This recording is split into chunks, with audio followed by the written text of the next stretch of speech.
하나님을 섬기는 사람들도 이 자연 속에서 누리는 가장 큰 유익이 있어요.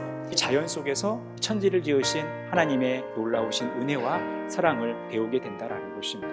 출애굽기 17장은 서로 다른 두 개의 사건을 기록하고 있어요. 이스라엘 백성들이 목마를 때에 반석을 통해서 물을 마시게 된 사건과 그 현장에서 아말렉과 전쟁에서 승리한 모습을 보여주고 있다는 것입니다.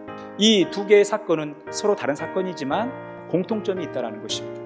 첫 번째 공통점은 이스라엘 백성들에게 원치 않는 문제가 생겼다는 것입니다. 두 번째 공통점은 모세가 하나님의 지팡이를 잡고 문제를 해결하고 있다는 것입니다. 세 번째, 하나님이 친히 문제를 해결하셨다는 것입니다.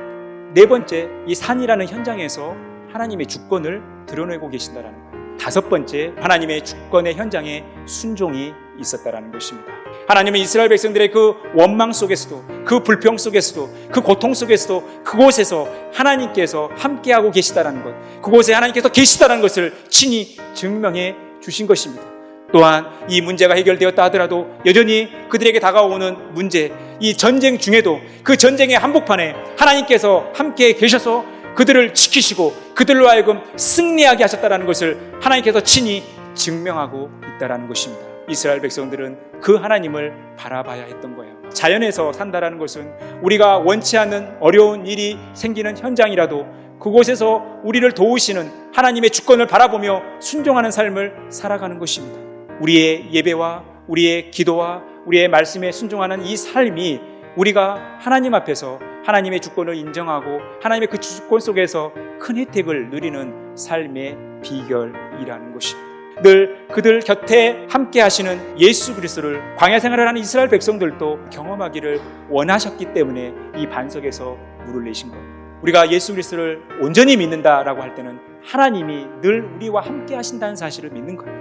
우리가 어떤 상황 속에 놓여 있든 우리가 어떤 삶을 살아가든 하나님이 예수 그리스도를 통해서 우리와 함께 하신다는 것입니다. 우리의 권리를 주님께 이양하며 주님의 주권을 따라가는 삶, 주님께 순종하는 삶, 주님의 말씀을 붙드는 삶, 예배자의 삶을 살아가는 삶, 늘 기도에 힘쓰는 삶, 이것이 예수 그리스도의 그 십자가를 지고 따라가는 우리의 삶이라는 것입니다.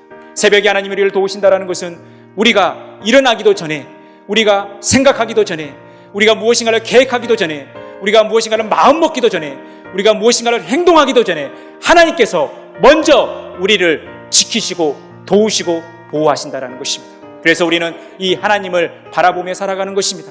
이 자연 속에서 이 하나님의 주권을 바라보며 이 하나님의 은혜를 바라보며 하나님을 의지하며 살아가는 것입니다.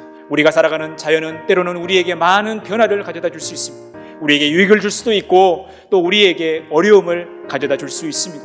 그런데 변함없는 것은 주님이 그곳에 우리와 함께 하시고 우리를 돕고 계신다는 것입니다. 그래서 주님이 우리의 진정한 자연이자 피난처가 되신다는 것입니다.